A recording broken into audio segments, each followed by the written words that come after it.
Hallo ihr Lieben, heute habe ich was ganz Feines und Leckeres für euch. So eine wunderschöne Apfelcremetorte. Die Torte ist ganz einfach und schnell gemacht. Der Tortenboden ist super saftig und duftet nach karamellisierten Äpfeln. Der Creme ist sehr leicht und zum Schluss haben wir eine tolle Bratapfelhaube. Mega lecker! Lasst uns mit dem Rezept anfangen. Ich werde mit dem Boden anfangen, mit dem saftigen Apfelkuchenboden. Und ich mag den einen Tag im Voraus zubereiten, dann einfach kühl stellen. Ich finde, dann hat es noch mehr Geschmack. Und dann am nächsten Tag kann man die Torte mit Creme dekorieren und direkt servieren. Für den Boden werde ich erst die Eier mit Zucker schaumig schlagen. Das dauert ungefähr 5 Minuten mit dem Mixer. Nach 5 Minuten sieht die Ei- und Zuckermix so aus. Es ist schön schaumig geworden. Ich habe noch ein kleines Tipp für dich. Wenn du Eier im Kühlschrank bewahrst, dann solltest du die Eier vor dem Backen eine Stunde vor dem Backen aus dem Kühlschrank holen, so dass die Zimmertemperatur sind, wenn du anfängst. Sonst kann es viel länger dauern beim Schlagen, weil wenn die Eier kalt sind, werden die nicht so schnell so schön schaumig. Und jetzt gebe ich geschmolzene Butter dazu und werde auf niedriger Stufe kurz weiterschlagen. Ich habe hier Mehl, Backpulver, Backnatron und Pumpkin Pie Spice. Werde ich kurz vermischen. Anstatt Pumpkin Pie Spice kannst du auch Lebkuchengewürz nehmen oder eine ähnliche Gewürzmischung, die zum Kuchen passt. Die gibt auch dann einen schönen Geschmack für den Apfelkuchen. Oder du kannst auch einfach Zimt anstatt dazu geben. Und jetzt werde ich den Mehlmischung dazu sieben und erst ungefähr 1/3 und dann kurz in das Teig geben. Ich mixe nur ganz kurz und dann gebe ich noch 1/3 dazu. Es muss auch nicht alles gemixt sein, so bleibt auch mehr Luft im Teig. Dann noch den Rest dazu geben. Und wieder kurz mixen oder so reinheben. Dann brauchen wir noch 3 Äpfel und ich werde die Äpfel erst schälen, weil die eine ganz dicke Schale haben. Sonst kann man die Äpfel auch einfach mit Schale nehmen, dann auf der große reiben und das kommt dann zum Schluss ins Teig. Dann habe ich hier noch mein Apfelmus. Den Apfelmus habe ich selber gemacht. Das geht ganz einfach. Einfach die Äpfel schälen, dann klein würfeln, in einen Topf geben mit 2 Esslöffeln Wasser und etwa 15 Minuten köcheln lassen, weich köcheln lassen.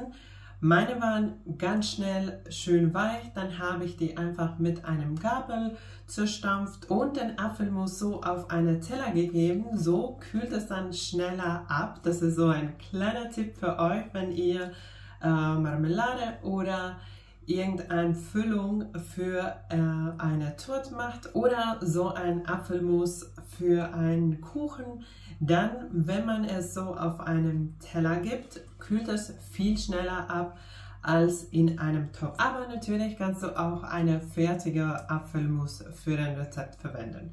Jetzt werde ich dann die geriebenen Äpfel mit dem Apfelmus vermischen. So, nur ganz kurz und dann gebe ich noch die geriebene Apfel mit Apfelmus ins Teig und dann noch ins Teig heben und dann den Teig in die Backform geben. Die Backform habe ich vorher leicht eingefettet, so schön gleichmäßig verteilen. Der Tortenboden duftet schon ganz lecker nach Äpfeln und die Gewürze. Jetzt wird es gebacken und wie immer die Backanleitungen und das ganze Rezept findest du unten in Videobeschreibung.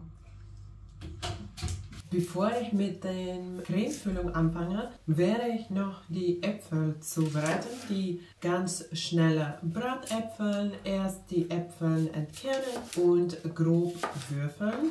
Dann gebe ich das Wasser ins Pfanne mit Zucker und Pumpkin Pie Spice und werde es bei mittlerer Hitze zum Köcheln bringen. Dann einfach 1 bis 2 Minuten köcheln lassen, die Äpfel dazugeben und etwa 5 Minuten maximal die Äpfel in die Pfanne karamellisieren lassen.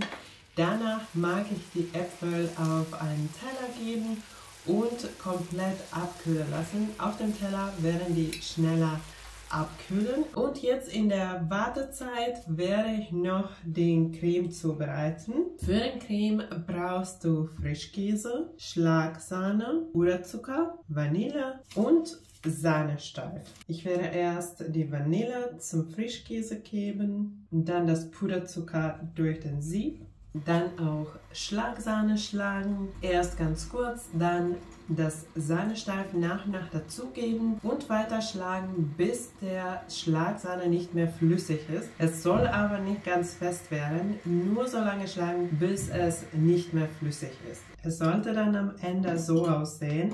Es ist nicht mehr flüssig, aber es ist nicht steif geschlagen.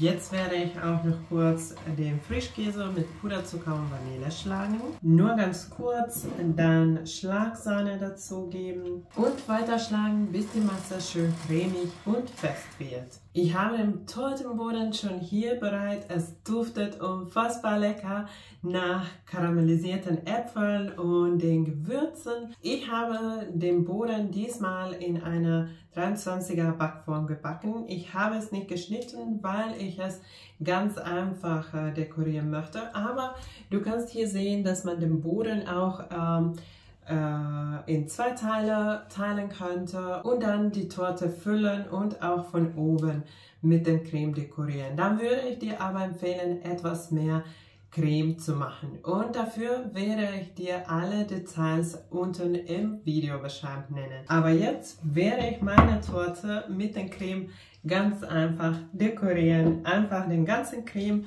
auf den Tortenboden geben. Ich verteile den Creme so, dass ich so eine ganz kleine Delle in der Mitte habe. Da kommen dann die Äpfel. Und jetzt werde ich die Torte erst kalt stellen und abwarten, bis die Äpfel abgekühlt sind und danach noch mit den Äpfeln dekorieren. Jetzt sind die Äpfel auch abgekühlt. Ich habe die Äpfel auf einen Teller gelegt. Das ist so mein kleiner Trick. So wird es ganz schnell abkühlen und jetzt, dass die abgekühlt sind, werde ich die Torte noch mit den Äpfeln dekorieren und dann zum Schluss das ganze flüssige Karamell auf den Äpfeln geben. Und so ganz schnell ist die Torte schon fertig. Es sieht wunderschön aus. Der Boden ist super saftig, hat viel Geschmack. Das Creme balanciert das Ganze aus, weil es schön frisch und leicht ist. Und dann die Äpfel geben viel Saftigkeit und Geschmack. Ich finde, die Torte ist perfekt für den Herbst und auch für die Wintersaison, für Weihnachten. Ich denke, mit diesen Gewürzen ist es perfekt für den Weihnachtstisch. Du kannst die Torte etwas anders dekorieren, wenn du möchtest, oder so ganz simpel lassen. Ich habe die Torte diesmal ganz ohne Rosinen und Nüsse gemacht, aber du kannst ins Teig auch Rosinen oder Walnüsse oder Pekannüsse oder Haselnüsse geben. Ich habe es diesmal einfach so gelassen, weil ich auch solche ganz simple Torten sehr liebe. Und ich wollte dir eine ganz simple Idee für eine leckere Torte geben. Wenn dir mein Rezept gefallen hat, vergiss nicht den Daumen nach oben zu geben. Und wenn du neu bei meinem Kanal bist, kannst du jetzt abonnieren, um keine neuen leckeren Rezepte zu verpassen. Danke, dass du dabei warst. Tschüss und bis zum nächsten Mal.